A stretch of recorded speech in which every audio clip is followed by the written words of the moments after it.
In his 9th decade of life, Daniel Smith has witnessed decades of the nation's racial history, from the grief and glory of the civil rights movement to the election of the first Black president, and most recently, the rise of the Black Lives Matter movement. He shared some of his life's memories with producer Dave Frazier, which included growing up in Northern Connecticut and attending Springfield College.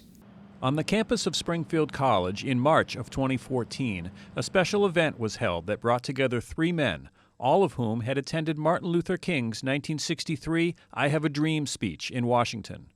One of those men was Dan Smith, a 1960 graduate of Springfield College. Professor of Communications at the college, Martin Dobrow, was the moderator for the event and recalls how Dan's story piqued his interest. Dan is a constitutionally very modest person who I don't think thinks of his own life as being anything particularly extraordinary. But to me, he's really sort of like the Forrest Gump of civil rights. He has just been everywhere. This is someone who attended the March on Washington, who walked with Dr. King from Selma to Montgomery, who worked in Alabama at the height of the civil rights movement and had some very harrowing encounters there. Ultimately, someone who attended the inaugurations of Barack Obama. So he's really lived the trajectory of the American racial story in what to me feels like a pretty unique way. And so it seemed to me really the vehicle for a great story. Dobrow wrote about Smith last June in a story that appeared in the online publishing platform Medium. What makes this story even more unique is that at the age of 88, Dan Smith is the living son of a slave. There had to be very special circumstances for this to happen. One is that his dad had to procreate quite late. Dan came into the world in 1932, so his dad was almost 70 at the time. And then Dan himself, would have to live a pretty lengthy life. And that, was obviously true back in 2014, and here he is still going strong in 2020. Dan spent his youth growing up in Winsted, Connecticut. He was just 6 when his father was killed in a car accident, leaving his mother Clara to raise Dan and his 5 siblings in a town of not many Black people. We were always embarrassed and ashamed that we were descendants of slaves. It wasn't until recently that people are proud that they were descendants. But when we grew up, kids in school say, "Oh, you're from a slave. You're just a slave." Despite Dan's family history, he was able to get a good education in town, but as the only Black kid in class, Dan had to learn to adapt to the white world. I couldn't get a haircut in Windsor because they wouldn't cut Black people's hair.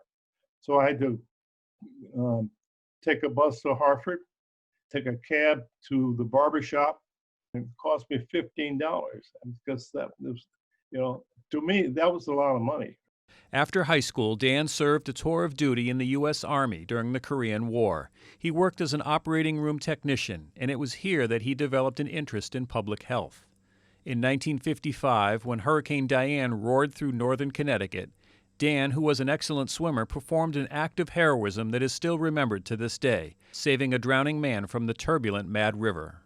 The interesting thing was everyone thought I had drowned, or we had drowned. So when I finally got home, I had to walk home, got home. I walked in my mother's house, and she said, "What are you doing here?" And she said, "The police said you were dead."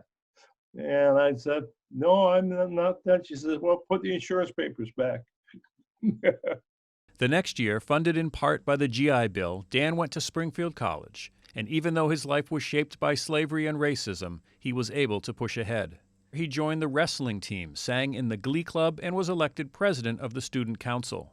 In August of 1963, Dan, along with a white friend from Connecticut, drove to the nation's capital to participate in the March on Washington. I am happy to join with you today. Although Dr. Martin Luther King's I Have a Dream speech was powerful, it was the speech of young John Lewis that resonated with Dan. We must get in this revolution and complete the revolution. For in the Delta of Mississippi, in southwest Georgia, in the Black Belt of Alabama, in Harlem, in Chicago, Detroit, Philadelphia, and all over this nation, the black masses are on the march for joy and freedom. So when he came on, it was just spellbounding. I mean, King was incredible, but John really spoke from the heart about getting things done now. Don't wait. Dan would take the words that were spoken that day to heart and follow his own dreams. He enrolled in the veterinary program at Tuskegee Institute, a historically black university in Alabama. I mean, it was a whole new world for me in Tuskegee. All black community. We had one or two whites on the campus. All the guys in my veterinary class at the time had witnessed some serious discrimination or violence. Either they had it or their parents had it. So I sort of got a very quick education. This career path was short-lived. Because of his leadership abilities, Dan was encouraged to work towards the cause of civil rights. That was one of those, forks in the road, two roads diverged in the yellow wood kind of moment in his life. And he made what was a powerful choice and, wound up working very intensely with the civil rights movement down in Alabama. Had a couple of harrowing encounters while he was there. Once chased within a few inches of his life by the Ku Klux Klan on a dark road in Alabama. And so I think those years were very important to Dan. Also a small chunk of his life, but an important chunk.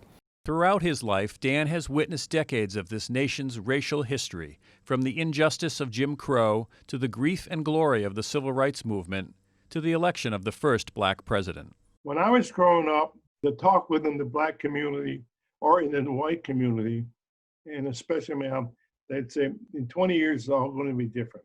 And when Obama was elected, Loretta and I went to Obama's inauguration. When he came on to make his speech, I mean, I was just dripping, crying. The guy next to me who was white was crying. Everyone in the row was it was so emotional. Loretta was crying, right? It was just so emotional because we all felt the same thing. This is finally here. But it has changed, and not for the better. At age 88, there is no question that Dan has witnessed moments of national shame and shimmering possibilities. He retired in 1994, and in 2006 wed his second wife, Loretta Newman, at the National Cathedral, where Dan served as the head usher, escorting United States presidents into major national events. Today, at his home in northern Washington, he and Loretta are working on Dan's memoirs. I think it's important for what my memoirs, I hope, will show is the path I've taken from birth to where I am now, and a path in a white world. My philosophy has always been, life has no obstacles, only challenges. And although I've never had a fight in my life, I was always ready to do battle.